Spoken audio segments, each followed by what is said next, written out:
The alarm screamed through the Galactic Council chambers. Red lights flashed across every screen.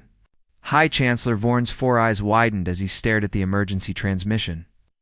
"This is Fleet Commander Zareth of the Zarathi Empire." The voice crackled through static. "We are under attack by an unknown vessel. Repeat, unknown vessel. It is not in our databases."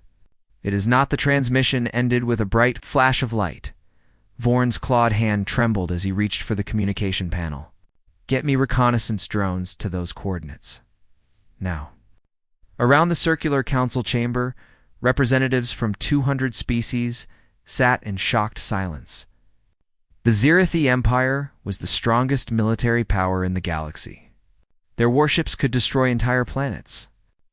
No one attacked the Zarathi. No one dared. "High Chancellor," a soft voice spoke. It belonged to Ambassador Krell, a tall insect-like being from the Vest species. Her compound eyes reflected the red warning lights. How many ships were in that fleet? Vorn checked his screen. His face turned pale blue. 27 warships. The entire forward fleet. Gasps filled the chamber. 27 Zarathi warships represented enough firepower to conquer a dozen star systems. "Send everything we have," demanded General Krax, the Zarathi military representative. His scaled face showed rage and fear. "Send 1,000 ships. Find whoever did this and turn their world to dust." "Wait," Krell raised one slender arm. "We do not even know who they are. Perhaps this is a mistake." "Perhaps a mistake?" Krax roared. "They destroyed 27 of our finest ships." The reconnaissance drones reached the battle site 3 hours later. The council members crowded around the main display screen. What they saw made their blood run cold. Debris. Endless fields of twisted metal and shattered hulls. The remains of Zarathi warships floated through space like broken toys. The destruction stretched across 3 entire star systems. "By the ancients," whispered Vorn. "What could do this?" A young technician worked frantically at her console. "High Chancellor, I am scanning for the attacking vessel, but I find nothing. No energy signatures. No debris from an attacking ship. It is like they were destroyed by a ghost." "Check the databases," ordered Vorn. "Every species, every vessel class. Find me a match for whatever did this." Hours passed. The technicians searched through 50,000 years of galactic records. Every known species, every documented vessel, every recorded weapon system. The council members waited in tense silence. Finally, the technician looked up. Her face showed pure terror. "High Chancellor, there is nothing. No match in any database. This species does not exist in our records." The chamber erupted in chaos. Representatives shouted in dozens of languages. Some demanded war. Others called for shields around their home worlds. A few suggested surrender to an enemy they had never seen. Vorn slammed his hand on the council desk. "Silence. Everyone, silence." The room slowly quieted. Vorn took a deep breath. In his 300 years as High Chancellor, he had never felt such fear. "Ambassador Krell," he said, "you are our best investigator. I want you to find out who did this. Find out where they came from. And most importantly, find out what they want." Krell bowed her head. "I will do my best, High Chancellor." "One more thing," Vorn added, his voice dropping to almost a whisper. "Find out why they are not in our records. The Galactic Archives have documented every spacefaring species for 50,000 years. Nothing escapes our notice. Nothing should exist outside our knowledge." Krell nodded slowly. She understood what Vorn was really saying. The Galactic Council believed it knew everything about the galaxy. They had mapped every star system, contacted every intelligent species, built an empire on the certainty of their complete knowledge. But now something existed that they had never seen. Something powerful enough to destroy their strongest military force. Something that had been hiding in plain sight for who knew how long. As Krell left the chamber, she passed General Krax in the hallway. The Zarathi warrior grabbed her arm. "Find them quickly," he hissed. "The Empire demands revenge." "Perhaps," Krell said carefully, We should learn more before we seek revenge. Whatever destroyed your fleet could destroy much more. Krax released her arm with a snarl. The Zarathi Empire fears nothing. Krell watched him storm away. She had seen empires fall before. They always fell the same way, believing they were too strong to fail right up until the moment they collapsed. She returned to her ship and began her investigation. The first thing she noticed was strange. The Zarathi fleet had been in the Outer Rim, far from any major trade routes or inhabited systems. Why had they been there? Krell pulled up the Zarathi fleet's last known orders. They had been marked as classified. Using her council authority, she broke through the security codes. Her heart sank as she read the orders. The Zarathi had not been on patrol. They had been hunting, chasing a small refugee ship filled with members of the Kelleri species, a peaceful people the Zarathi Empire had marked for extermination. Months ago, the unknown vessel had not attacked the Zarathi randomly. It had intervened. It had protected the refugees. Krell sat back in her chair, her mind racing. Somewhere in the darkness of space, there was a species powerful enough to destroy entire fleets. A species that chose to protect the weak instead of conquering them. A species that had somehow remained hidden from the Galactic Council for thousands of years. She looked at the star charts on her screen, studying the location where the battle had occurred. Then she expanded the map, looking at the region beyond. There, marked in ancient text that few could still read, was a designation that made her blood run cold: the Forbidden Spiral. A region of space the ancient precursors had marked off-limits 40,000 years ago. No explanation given. No exceptions allowed. Krell realized with growing dread that the answer to this mystery lay in the one place. The galaxy had been told never to look. She set her course for the Forbidden Spiral, knowing that she was about to discover something that would change everything. Part 2. The Search for Ghost's Ambassador. Krell spent 3 weeks digging through old records. She worked alone in her ship, surrounded by holographic displays showing decades of data. The more she searched, the more disturbed she became. The pattern was clear once she knew what to look for. It had been happening for years, maybe centuries. But each incident had been dismissed as coincidence or equipment failure. 15 years ago, a pirate fleet of 30 ships vanished near the Helios Nebula. They had been raiding mining colonies, killing workers, and stealing resources. One day, they were there. The next day, gone. No distress calls. No debris.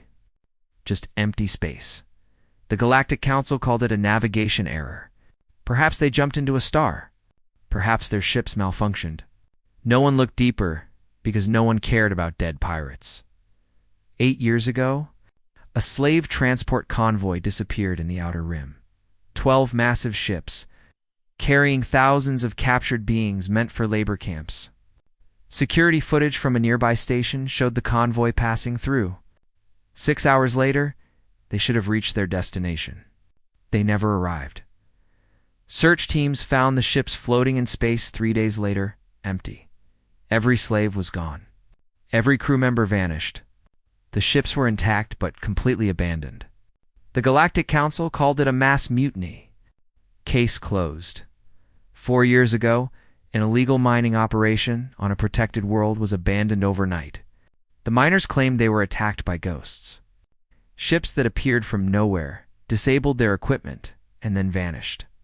The miners fled in terror. When investigators arrived, they found all the mining equipment destroyed, but no signs of who did it. The Galactic Council called the miners crazy, ignored their reports, fined them for illegal mining, and moved on. Krell pulled up dozens more incidents. Each one had been explained away, each one ignored. But now she saw the truth. Someone had been operating in the shadows for years. Someone had been stopping pirates, freeing slaves, and destroying illegal operations. Someone had been protecting the weak and punished the wicked, and no one in the Galactic Council had noticed because they did not want to notice. Krell checked the final mission of the Zarathi fleet. The classified files revealed everything. The Zarathi had been chasing a refugee ship. The ship carried 3,000 Kelleri people fleeing from their dying world. The Zerathi Empire had marked the Kellor for extermination because they refused to give up their homeworld for mining operations.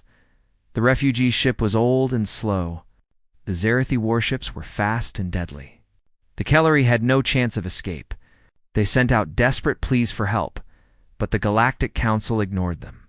The Council had made a deal with the Zerathi Empire.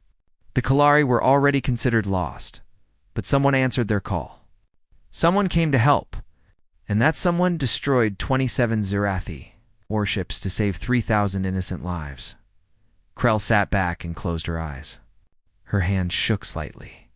She had been part of the Galactic Council for 70 years. She had always believed they were bringing order to chaos, protecting civilization, building a better galaxy. But now, she saw the truth. The Galactic Council did not protect the weak. They made deals with monsters. They turned away from genocide if it was convenient. They built their order on the suffering of those who could not fight back, and someone out there had been watching, judging, and when necessary, intervening. "Computer," Krell said, "show me the location of all these incidents on a star map." The holographic display changed.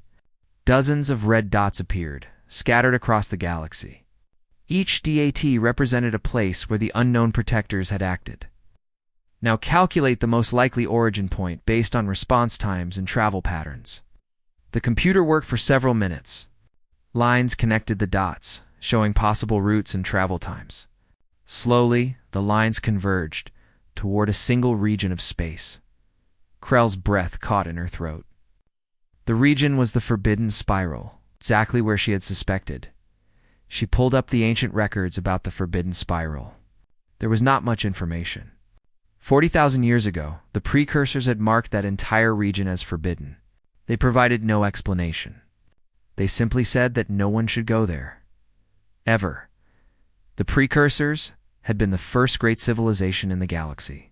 They had achieved wonders that modern species could barely understand. They had built the foundation for everything that came after. And then, mysteriously, they vanished. No one knew where they went or why they left. But before they disappeared, they marked the Forbidden Spiral off-limits. And every species since had obeyed without question. Some said the region was cursed. Others claimed it held dangerous ancient weapons. A few believed the precursors still lived there, sleeping until the galaxy needed them again. Krell had always thought the stories were nonsense, superstition, and myth. But now she wondered if the old tales held more truth than anyone realized. She activated her communication system and sent a message to the High Chancellor. She explained what she had found. The pattern of interventions. The connection to the Forbidden Spiral. The possibility that whoever destroyed the Zerathi fleet had been active for decades or longer.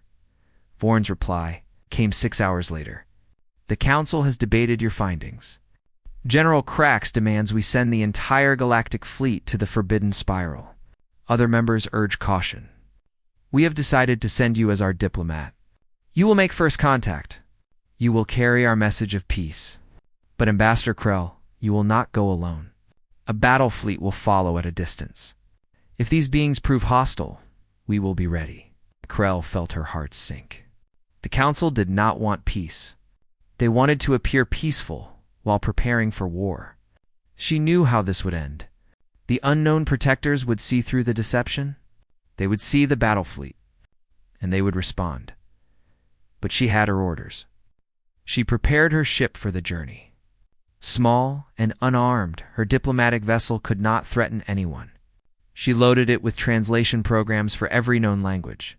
She prepared gifts from dozens of worlds. She did everything she could to show peaceful intentions.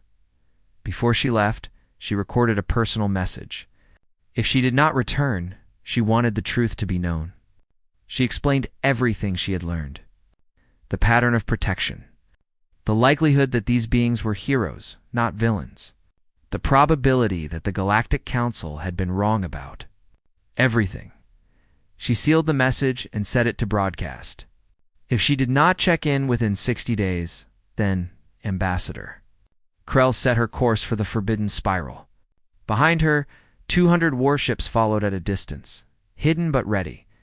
She felt like she was leading a parade toward disaster. The journey took 12 days. Each day, Krell broadcast messages on every frequency. She spoke in Galactic Common, the universal language all spacefaring species learned. She explained that she came in peace. She asked for dialogue. She promised no harm. For 11 days, she received no response. On the 12th day, her communication system activated. A message appeared on her screen. It was in perfect Galactic Common, with no errors or accent. Just simple, clear words that made her blood run cold with their implications. The message said, "Ambassador Krell of the Vest species, we have heard your calls. We have watched your approach. We know about the battle fleet hiding behind you. Come alone to these coordinates. Come unarmed. Come honest. Or do not come at all. The choice is yours." The message included coordinates deep within the forbidden spiral. Krell stared at the screen for a long time. They knew everything. They had been watching. They saw through every deception.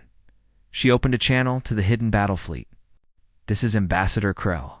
I am ordering you to withdraw beyond sensor range. Go to the edge of the forbidden spiral and wait. I must make first contact alone." The fleet commander argued. Vorn argued. General Krax threatened. But Krell held firm. Finally, they agreed. Krell watched her sensors as the battle fleet retreated. Then she took a deep breath and set her course for the coordinates. She was going to meet the ghosts, and she had no idea if she would survive the encounter. Part 3, First Contact. Protocol Ambassador Krell's ship crossed into the forbidden spiral 3 days after receiving the coordinates. Her sensors immediately showed something impossible. Dozens of inhabited planets. Hundreds of orbital stations. Thousands of ships moving between worlds. An entire civilization that should not exist. How? She whispered to herself. How did we never see this? Her computer could not answer. But as her ship moved deeper into the region, Krell began to understand. The technology here was far beyond anything the Galactic Council possessed. These beings could hide entire star systems from sensors. They could mask their energy signatures. They had been living here, thriving here, and the galaxy never knew. A new message appeared on her screen. "Ambassador Krell, you have shown courage by coming alone. Follow the guidance beacon to the 3rd planet. Land at the marked coordinates. Someone will meet you there." A gentle pulse appeared on her navigation system, guiding her toward a yellow star. Krell had studied thousands of stars in her career. Yellow stars were common, but something about this one felt significant. As she approached the 3rd planet, her breath caught. It was beautiful. Blue oceans covered most of the surface. Green and brown continents stretched between the seas. White clouds swirled in patterns across the atmosphere. The planet looked like a garden, carefully tended and protected. But what shocked Krell most were the cities. As her ship descended, she could see massive urban centers. Buildings reached toward the sky. Roads connected communities. Agriculture spread across fertile plains. This was not some primitive world. This was an advanced civilization, yet something felt strange. The proportions of everything seemed wrong. The doorways in buildings looked too small for most species she knew. The vehicles on the roads were compact. Even the agricultural equipment seemed designed for being smaller than Zerathi or Vess. Her ship landed at the marked coordinates, a platform near a large building. Krell took several deep breaths to calm herself. She checked her translator one more time. She reviewed her diplomatic protocols. Then she opened her ship's door and stepped out. The air was rich with oxygen. The gravity was comfortable, slightly lighter than her home world. The temperature was warm but pleasant. Krell looked around, searching for her hosts. Then she saw them. A group of beings walked toward her from the building. They moved on 2 legs, standing upright. They had 2 arms, 2 eyes, and smooth skin in various shades of brown and tan. Hair grew from their heads in different colors and styles. They wore simple clothing in blue and gray. Krell's scientific mind raced. Bipedal. Bilateral symmetry. Forward-facing eyes suggesting predator evolution. But their movements were calm. Their faces showed curiosity, not aggression. They smiled as they approached, showing small white teeth. One of them stepped forward. Female, Krell guessed from the body structure. She had dark skin, black hair tied behind her head, and warm brown eyes that seemed to hold deep intelligence. Ambassador Krell, the female said in perfect galactic common. Welcome to Earth. My name is Captain Sarah Chen. I speak for humanity. Humanity, Krell repeated. She searched her memory. Her people had documented 10,000 species. She knew every name. I do not know this word. You are not in our records. Sarah smiled. No, we are not. We have been very careful to keep it that way. But why? Krell asked. The Galactic Council welcomes all species. You could have joined us, shared in our knowledge, benefited from our protection. Sarah's smile faded. Could we? Let me ask you something, Ambassador. What happened to the Kellori people? Krell felt her stomachs twist. The Kellori were marked for relocation. The Zirathi Empire needed their world for mining. Marked for relocation, Sarah repeated. That is what you call genocide now? The Zirathi were not relocating them. They were exterminating them. Your council knew this. Your council allowed it. We made a difficult choice, Krell said, though the words felt hollow. The Zirathi Empire is powerful. War with them would cost millions of lives. Sometimes we must accept smaller evils to prevent greater ones. You mean you sacrifice the weak to appease the strong? Sarah said. Her voice was not angry, just sad. That is why we are not in your records, Ambassador, because we do not agree with how your council runs the galaxy. Krell straightened her spine. Then why reveal yourselves now? Why destroy the Zirathi fleet? Why risk war? Sarah looked at the sky for a moment, then back at Krell. Because the Kellori called for help. Because 3,000 innocent people were about to die. Because someone needed to answer. She paused. Come with me, Ambassador. There is much you need to understand. Sarah turned and walked toward the building. Krell hesitated, then followed. The other humans walked beside them, silent but watchful. They entered the building through doors that adjusted automatically to Krell's height. Inside, the building was a museum of sorts. Holographic displays showed images and videos, historical records, scientific data, the story of humanity. Sarah led Krell to a large display at the center of the room. It showed an image of beings that made Krell's hearts freeze. Tall, elegant creatures with smooth silver skin and large eyes. The precursors. You know them, Sarah said. It was not a question. Everyone knows the precursors, Krell whispered. They built the foundation of galactic civilization. Then they vanished 40,000 years ago. Did not vanish, Sarah said quietly. They evolved beyond physical form. They became something we can barely understand. But before they left, they created us. Krell turned to stare at Sarah. Created you? Sarah nodded. Humanity is not a natural species, Ambassador. We were designed, engineered by the precursors for a specific purpose. We were meant to be caretakers, protectors, guardians of the younger species that would rise after the precursors departed. The holographic display changed. It showed DNA sequences, genetic modifications, a species built from the ground up with specific traits. The precursors gave us gifts, Sarah explained. They made us adaptable. They gave us strong pattern recognition. They built into us the ability to form bonds with other species. They made us feel empathy deeply, even for beings completely different from us. And yes, they made us capable of violence when necessary to protect others. But why hide? Krell asked. Why not guide the galaxy openly? Sarah's expression turned sad. Because the precursors knew that young civilizations must learn on their own. They must make mistakes, grow, find their own path. Humanity was meant to watch, to intervene only in extreme situations, to remain hidden until the galaxy was ready. Ready for what? Ready to be better? Sarah said simply.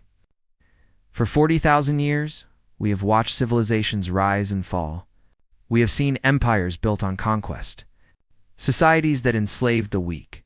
Councils that made deals with monsters. Each time we hoped they would choose a better path. Each time we were disappointed. The display changed again, showing images from across the galaxy. Slaves in chains. Worlds burning. Refugees fleeing. The Zurithi Empire destroying cities. The Galactic Council looking away. We saved who we could, Sarah continued. We freed slaves in secret. We relocated endangered species to hidden worlds. We stopped pirates and criminals. We tried to help without revealing ourselves, but it was never enough. Krell felt tears forming in her eyes. I did not know. I thought we were doing good. I thought the Council was making the galaxy better. Sarah put a hand on Krell's arm. The gesture was surprisingly gentle. You personally have done much good, Ambassador. We know this. We have watched your career. You argued against the Kellar decision. You spoke up for the Moran refugees. You have always tried to do what is right within a broken system. Then why am I here? Krell asked. Sarah's expression became serious. Because the time for hiding is over? The Galactic Council has become too corrupt. They allow genocide. They permit slavery. They enforce order through fear rather than justice. Humanity can no longer stand by and watch. We are revealing ourselves, and we are demanding change. The Council will never agree, Krell said. General Krax already demands war. Others fear you. They will see you as a threat. We are a threat, Sarah said calmly. A threat to their power. A threat to their control. But we are not enemies of the people. We are enemies of the systems that hurt people. Sarah walked to a window overlooking the city. Krell joined her. Below, humans moved through their daily lives. Children played in parks. Adults worked in buildings. Families gathered in public spaces. It looked peaceful, normal, not like a civilization preparing for war. What will you do? Krell asked quietly. Sarah turned to face her. We will give the Galactic Council a choice. Reform or be reformed. End the slavery. Stop the genocides. Build a government based on justice, not power. If they agree, we will help them. We will share our technology. We will work together to build something better. And if they refuse, Sarah's eyes hardened. Then we will dismantle the current power structure and build something new. We have the technology. We have the resources. And we have 40,000 years of patience that has finally run out. Krell closed her eyes. She thought about everything she had learned. About the council she served. About the galaxy she thought she knew. About the choice that now lay before her. When she opened her eyes, she looked at Sarah with new understanding. You need me to deliver this message? Yes, Sarah said. The council will not listen to us. We are unknown, frightening, but they know you. They trust you. If you tell them what you have seen here, if you explain what we want, perhaps they will listen. And if they do not... Sarah's expression was sad but determined. Then war comes. An ambassador, you need to understand something. We do not want war. We do not want to hurt anyone. But we will not allow the suffering to continue. We will do what we were created to do. We will protect those who cannot protect themselves, even if it means fighting the entire Galactic Council. Krell looked out at the human city one more time. She thought about the choice before her. Before them all? Then she turned to Sarah and nodded. I will deliver your message, she said. I will tell them everything. But Captain Chen, you should know the Council is not known for making wise choices when they are afraid. Sarah smiled sadly. We know, Ambassador. We have been watching for 40,000 years. We know exactly what to expect. Part 4. The truth about Earth. Captain Sarah Chen led Ambassador Krell deeper into the facility. They walked through corridors lined with displays showing human history. Krell saw images of Earth through different ages. Primitive humans hunting with simple tools, early civilizations building cities, technological advancement, space exploration. And always in the background, hints of something more. Ancient structures that should not exist. Technology appearing centuries too early. evidence of guidance from unseen hands. The precursors did not abandon us, Sarah explained as they walked. They prepared us, educated us, guided our development. For thousands of years, they taught us everything they knew: science, philosophy, ethics, the history of every civilization that came before.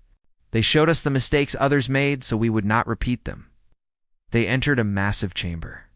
Krell gasped. The room was an archive, filled with data storage units that stretched upward for hundreds of meters. Holographic interfaces floated in the air, displaying information in languages Krell had never seen. This is the precursor archive, Sarah said. Everything they learned in their millions of years of existence. Every species they encountered, every civilization they studied, every mistake they witnessed. It is all here, and they left it for us to guard. A holographic display activated, showing the precursors in their prime. They moved through cities of impossible beauty. They traveled between stars with ease. They terraformed dead worlds into gardens. They were gods, or close enough that the difference did not matter. Why did they leave? Krell asked. Sarah touched the display, and it changed. The precursors began to glow. Their physical forms became translucent. They started to fade from reality. They evolved beyond physical existence, Sarah explained. They reached a point where their consciousness no longer needed bodies. They became pure thought, pure energy. They moved to a higher plane of existence that we cannot fully understand. But before they left, they worried about the younger species. The galaxy was full of civilizations just beginning to reach for the stars. Without guidance, without protection, many would destroy themselves or each other. The display showed different alien species. Some Krell recognized, others were extinct, lost to history. All of them young, all of them vulnerable. So they created us, Sarah continued. They took the best traits from dozens of species. They engineered us to be protectors. They gave us empathy so we would care about others. They gave us adaptability so we could survive in any environment. They gave us intelligence to solve complex problems. They gave us strong social bonds so we would work together. And yes, they gave us the capacity for controlled violence when protecting others became necessary. Krell watched as the display showed human DNA being assembled. It was not natural evolution. It was deliberate design. Every gene chosen for a purpose. Every trait carefully selected. The precursors gave us one directive, Sarah said. Watch over the younger species. Intervene when necessary. Remain hidden until the galaxy is ready to know the truth. They believed that civilizations must grow naturally, must make their own choices. But when those choices led to unnecessary suffering, when the strong preyed upon the weak, we were meant to act. How long have you been watching? Krell asked. 40,000 years, Sarah replied. We watched the first species after the precursors developed spaceflight. We watched the formation of the first galactic union. We watched it collapse into war. We watched the second union rise and fall. We watched the Zerathi Empire conquer dozens of worlds. We watched the current Galactic Council form, and we hoped it would be different, better. The display changed, showing recordings from across the galaxy.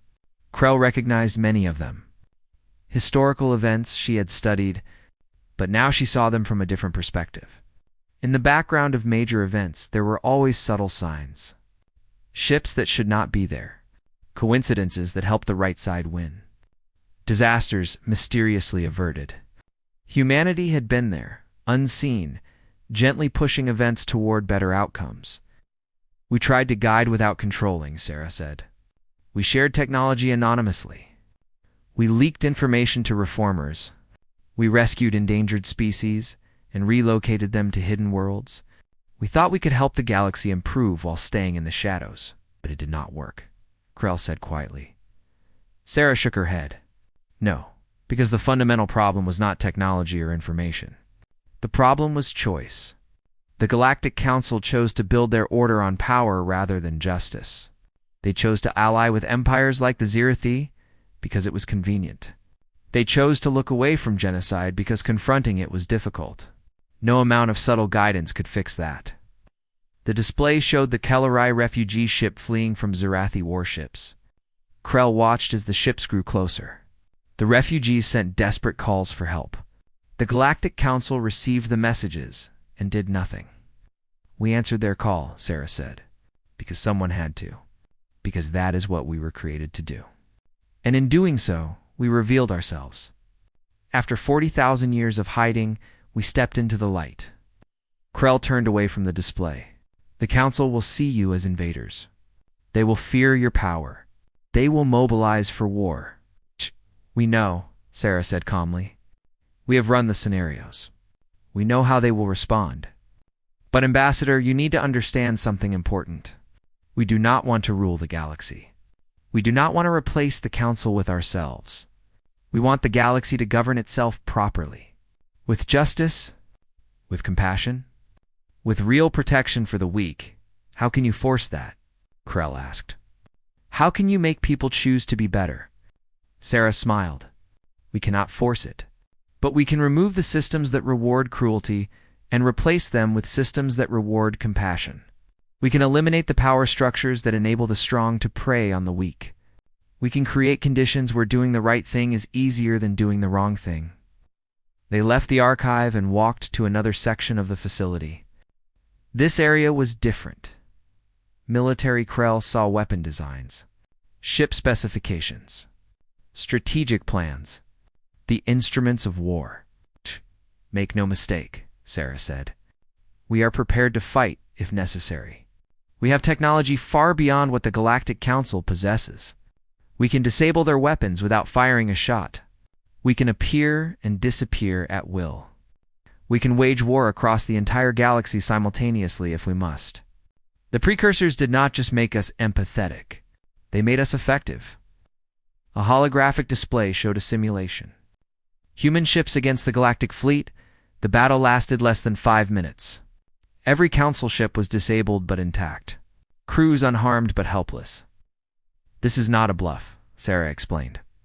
"We can win any military conflict, but violence is not our preferred solution. We would rather negotiate, cooperate, work together to build something better." Krell felt overwhelmed. "What do you want me to tell the Council?" Sarah led her to a final room. It was small and comfortable. A place for quiet conversation.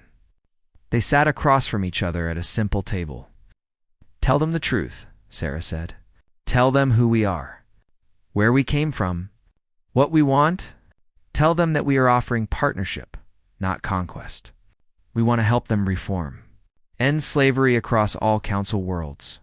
Stop genocides. Protect endangered species. Build a government based on justice rather than power. We will share our technology, our knowledge, our resources. All we ask is that they choose to be better than they are. And if they refuse?" Krell asked, though she already knew the answer. Sarah's expression was sad but resolved. "Then we will do what the precursors created us to do. We will protect the innocent. We will stop the suffering, even if that means dismantling the current power structure and building something new from its ruins. We have 847 species hidden away on protected worlds. Species that the Galactic Council failed. Species that would be extinct without our intervention. We will reveal their existence. We will show the galaxy what its government has allowed to happen." Krell felt her heart's race. 847 species. All saved in secret. All evidence of the Council's failures. "The Council will call you manipulators," Krell said. "They will say you have been controlling events from the shadows." "They will be partially right," Sarah admitted. "We have intervened. We have influenced events, but always toward the same goal. Always to protect the vulnerable.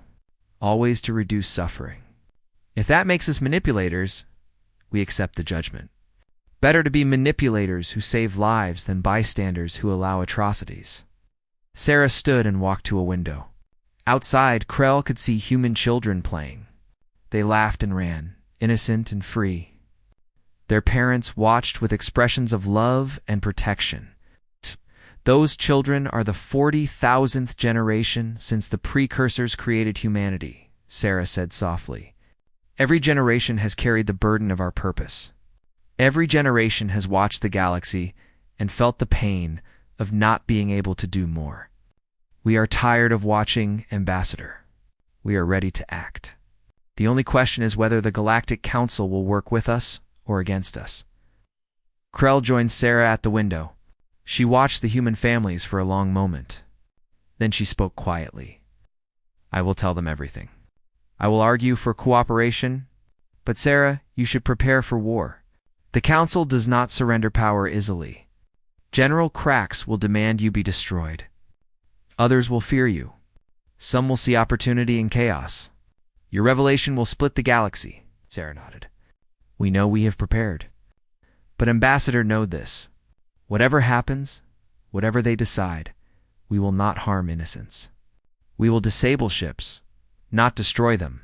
We will remove dangerous leaders, not punish entire populations. We will build, not burn. That is what we were made to do. Krell turned to face the human captain. Why tell me all this? Why trust me? Sarah smiled. Because we have watched you for your entire career. We know your heart. You genuinely care about making the galaxy better. You argued against the Kalori decision even when it cost you politically. You have sacrificed advancement to stand up for what is right. You are exactly the kind of person the galaxy needs in leadership. We trust you because you have earned trust. Krell felt tears forming in her compound eyes. For 70 years, she had served the Council, believing she was helping. Now she learned that her best efforts were merely small lights in overwhelming darkness. And these humans, created by gods to be guardians, had been watching, judging, hoping she and others like her would be enough. They were not enough. The Council had failed. And now humanity was offering one final chance at redemption. I will do my best, Krell said. I will speak truth to power. I will demand change. But if they refuse, if war comes, I want you to know something. Oh. Sarah asked. I will stand with you, Krell said firmly. If the Council chooses cruelty over justice, I will resign and join your cause. The precursors chose well when they created humanity. The galaxy needs protectors. And I am tired of serving a council that has forgotten how to protect. Sarah took Krell's hand in a very human gesture of solidarity. Thank you, Ambassador. Let us hope it does not come to that. Let us hope the Council chooses wisdom. But they both knew hope was not enough. The galaxy was about to change forever, and humanity, hidden for 40,000 years, was about to reshape everything. Part 5. The Reckoning. Ambassador Krell returned to the Galactic Council 3 days later.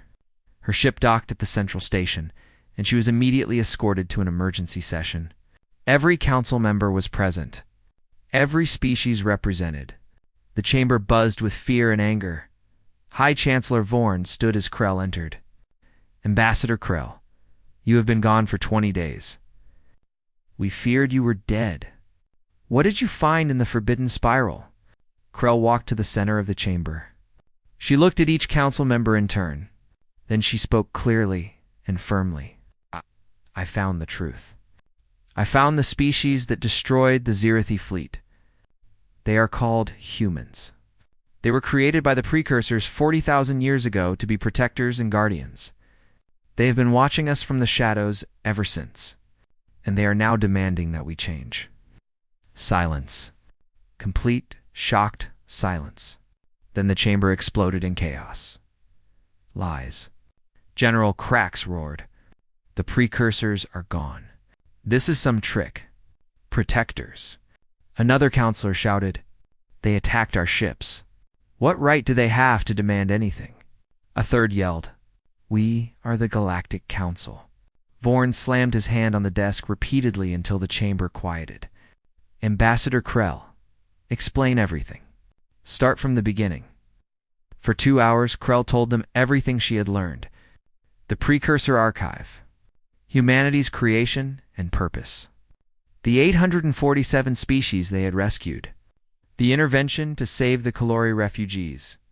Their demand for reform? When she finished, the council sat in stunned silence. Finally, Vorn spoke. They want us to end slavery. Stop all genocides. completely restructure our government, or else they will dismantle us by force. They offer partnership, Krell corrected. They will share technology, knowledge, resources, but yes, if we refuse, they will act. This is invasion, Krax shouted. They hide for thousands of years, then demand we surrender to their vision of morality? I say we mobilize the entire galactic fleet. 3,000 warships, every species contributes. We will show these humans that the galaxy does not bow to threats. General Krax, Krell said quietly. I saw their technology. I saw what they can do. The Zarethi fleet had 27 warships. They were destroyed in minutes. If you send 3,000 ships, it will make no difference except more lives lost. Then we surrender? Another counselor asked. We give up our sovereignty to beings who claim they were made by gods. They do not want our surrender, Krell said. They want us to choose to be better. To build a government that actually protects the weak instead of enabling the strong. They saved 800 species. Vorn asked slowly. Species we thought were extinct? Yes, Krell confirmed. Species the Council chose not to protect. Species we abandoned. Humanity saved them when we did not. The chamber fell quiet again.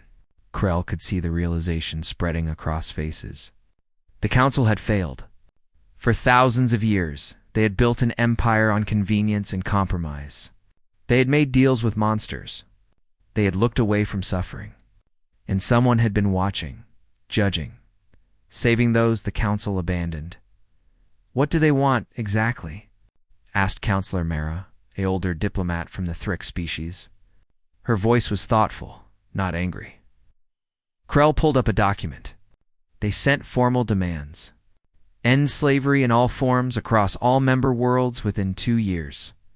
Establish protection protocols for endangered species. Reform the Council to include representation from smaller civilizations, not just the powerful empires. Create a justice system that applies equally to all species. Stop using military force for economic expansion. These are their core requirements. Possible, Krax said. The Zerothi economy depends on slave labor. Dozens of other species use various forms of servitude. You cannot simply end it, and we help them transition, Krell said. Humanity offers technology to replace slave labor, automation, advanced manufacturing. They will help us build economies based on innovation rather than exploitation.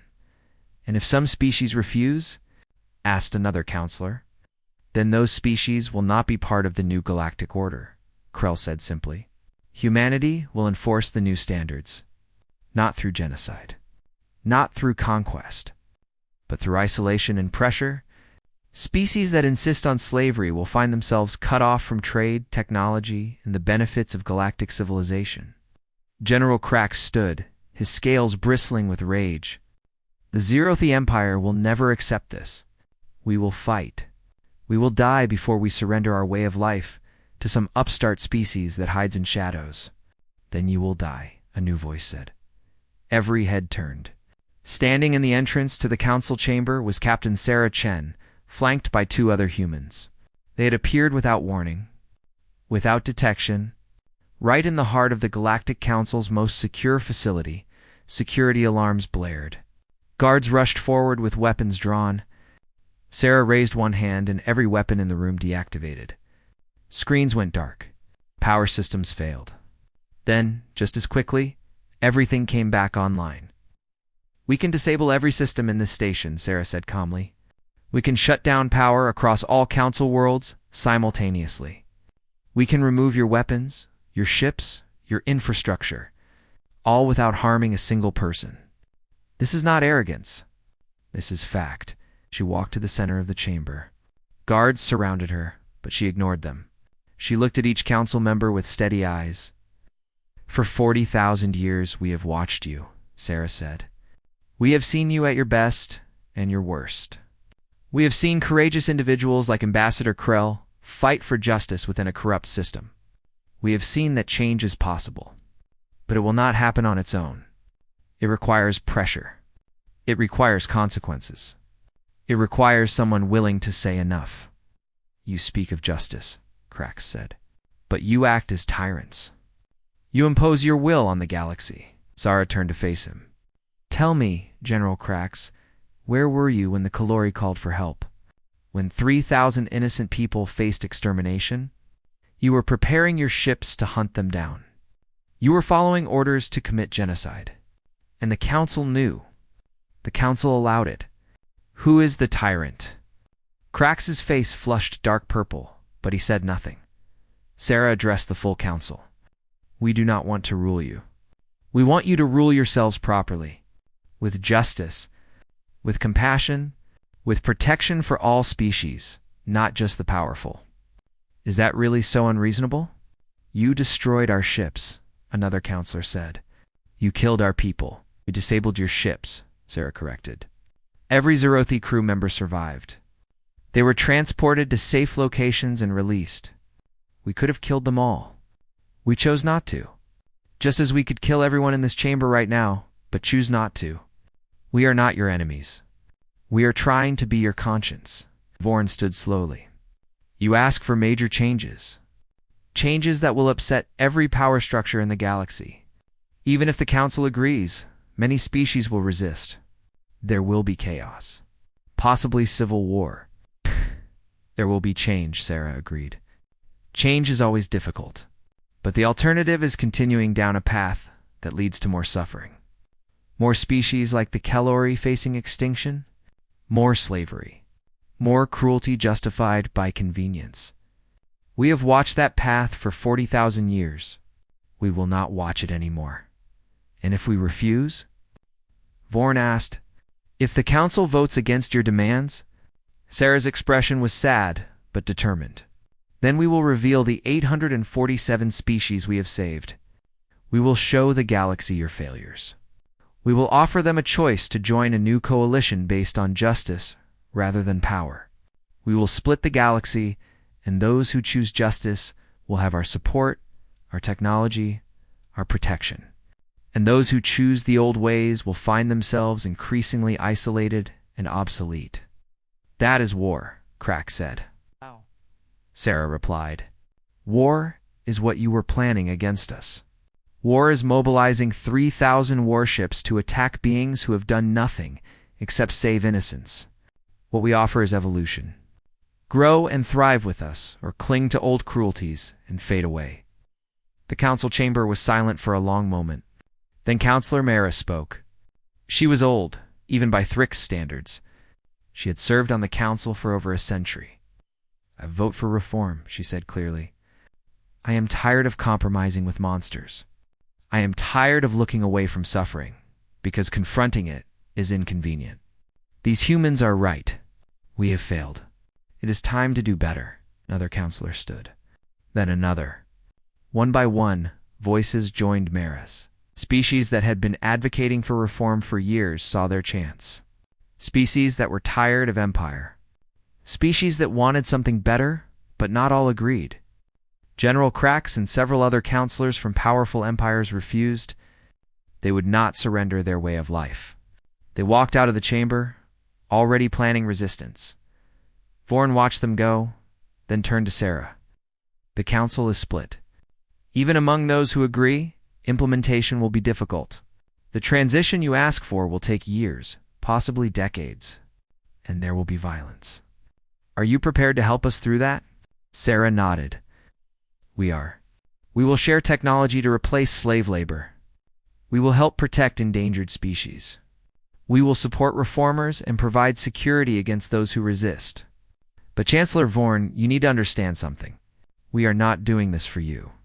We are doing this for every innocent being in the galaxy who cannot protect themselves. I understand, Vorn said. He looked old and tired. I have been High Chancellor for 300 years. I thought I was building something good. I see now that I was merely managing decline. Perhaps it is time for new leadership. Perhaps, Sarah agreed. But that is for the galaxy to decide. We will not choose your leaders for you. We will simply ensure that whoever leads actually serves justice rather than power. Over the following weeks, the galaxy transformed. Human ships appeared throughout council space, but they were not warships. They were medical vessels, supply ships, construction teams. Humanity did not come to conquer. They came to help. They shared technology freely. Automation that could replace slave labor. Clean energy that could power entire worlds. Medical advances that could cure diseases. Transportation that could connect distant colonies. All offered freely to those who agreed to reform. The 847 rescued species were revealed to the galaxy. Their stories spread across every world. Species that had been declared extinct were thriving on hidden planets. Species that had been abandoned were now educated, healthy, and grateful. Public opinion shifted rapidly. Common people across the galaxy saw that change was possible. They saw that there was an alternative to the cruel status quo. They demanded their governments accept reform. Some empires resisted. The Zirathi mobilized what remained of their fleet. Several other warlike species joined them. They assembled the largest military force in galactic history. 3,000 warships, ready to defend the old order. The confrontation came in the Outer Rim.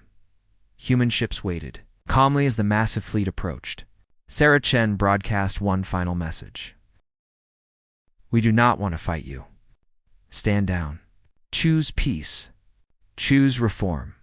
Choose a better future." General Krax responded with weapons fire.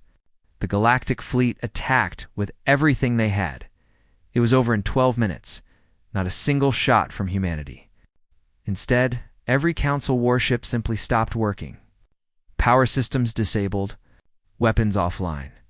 Life support functional but propulsion dead. 3,000 ships floating helpless in space, and then human rescue vessels appeared. Medical teams boarded every disabled ship. They treated injured crew. They provided food and water. They explained calmly that the crews would be returned to their home world safely, that no one would be punished, that this was not about revenge. It was about preventing needless death. General Krax was found on his disabled flagship, raging impotently at the humans who had effortlessly defeated his entire fleet without killing anyone. Why? He demanded of the human medic treating his minor injuries, "Why not just destroy us? We attacked you." The medic, a young human woman, looked at him with patient eyes. "Because you are not our enemy. Your fear and pride are our enemies. But you, General Krax, you are just a person. And people can change. People can learn. People can choose to be better. That is what the precursors taught us. That is why we were created. Not to destroy you, but to protect you, even from yourselves." The message spread across the galaxy faster than any ship could travel. Humanity had won the largest space battle in history without firing a shot. They had showed that power did not require cruelty, that strength could protect rather than harm, that justice was possible. Within a year, every major government had agreed to reform. Slavery was outlawed. Protection protocols were established for endangered species. The Galactic Council was restructured to include representatives from smaller civilizations. A new justice system was created with humans as impartial arbiters. It was not perfect. Change never is. There was resistance. There were setbacks. There were species that continued to practice old cruelties in secret, until they were discovered and faced consequences. But it was better. Measurably, undeniably better. And it grew better each year as the new systems took root. Ambassador Krell was elected as the new High Chancellor, the first from a smaller species to hold the position. In her inaugural speech, she stood beside Captain Sarah Chen and addressed the entire galaxy. "We were given a choice," Krell said. "Change or be changed. Grow or fade. Choose justice or cling to cruelty. We chose wisely. Not because we are particularly noble. Not because we suddenly became better people. But because humanity showed us an alternative and made the cost of refusing too high. They forced us to be our best selves. And for that, we should be grateful." She turned to Sarah. "The precursors created you to be protectors. For 40,000 years, you fulfilled that purpose in secret. Now you do so openly. On behalf of the entire Galactic Council, on behalf of countless species who live better lives because of your intervention, thank you. Sarah smiled. We did only what we were made to do, what anyone should do. We protected those who could not protect themselves. We spoke for those who had no voice. We acted when action was necessary. The real question is not why we intervened. The question is why it took so long for the galaxy to demand better from itself. She looked out at the representatives from hundreds of worlds. The precursors are gone. We cannot ask them for guidance, but they left us their wisdom.